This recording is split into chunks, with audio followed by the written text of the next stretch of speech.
जिनके लिए हमारे पास कंक्रीट एविडेंस इकट्ठा होना शुरू हुए, उन पे हमने एफआईआर कर दी। जिसका एक आप नाम ले रहे हैं कि डकी हमारे पास है, वो बच्चों को वर्गला रहा था। यूट्यूबर्स को बुकिए कैसे इन्वॉल्व करते हैं, जैसे ये डकी भाई की एग्जांपल है, तो ये दर्जनों ऐसी प्रोग्राम कर चुका है जो कि 50+ हैं।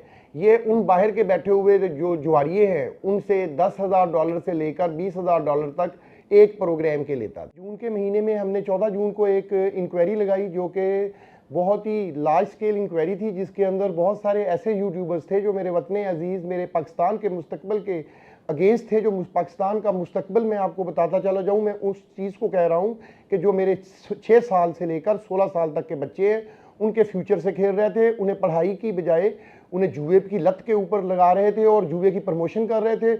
मुख्तलिफ गेमिंग ऐप्स के ज़रिए इन्होंने अपना फेम हासिल किया और फेम हासिल करने के बाद इन लोगों ने बाहर के बड़े बड़े बुकियों से, जुआरियों से करोड़ों अरबों रुपया लेना शुरू कर दिया और उनकी डिफरेंट टाइप्स ऑफ जो गैम्बलिंग ऐप्स हैं उनकी प्रमोशन स्टार्ट कर दी।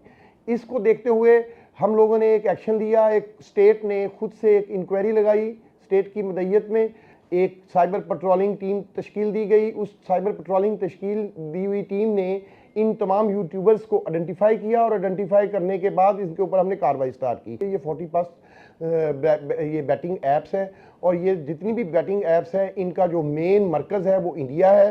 साथ में बैठा हुआ हमारा दुश्मन मुल्क इस चीज़ को प्रमोट कर रहा है पूरी दुनिया में, क्योंकि उनकी खुद की इकानमी जुए पे चलती है ज़्यादा। ये जो IPL और इस तरह की चीज़ों में वो करते हैं, उनके लिए हमारी एक ही आवाज़ है कि बाज आ जाए, हम आपको अरेस्ट करें। हम किसी को माफ़ी नहीं देंगे। हम सब ऐसे यूट्यूबर्स को या कोई भी सोशल मीडिया के इन्फ्लुएंसर हैं जो कि नेगेटिविटी रियासत पाकिस्तान में फैलाएंगे, हम उनको अरेस्ट करेंगे जी।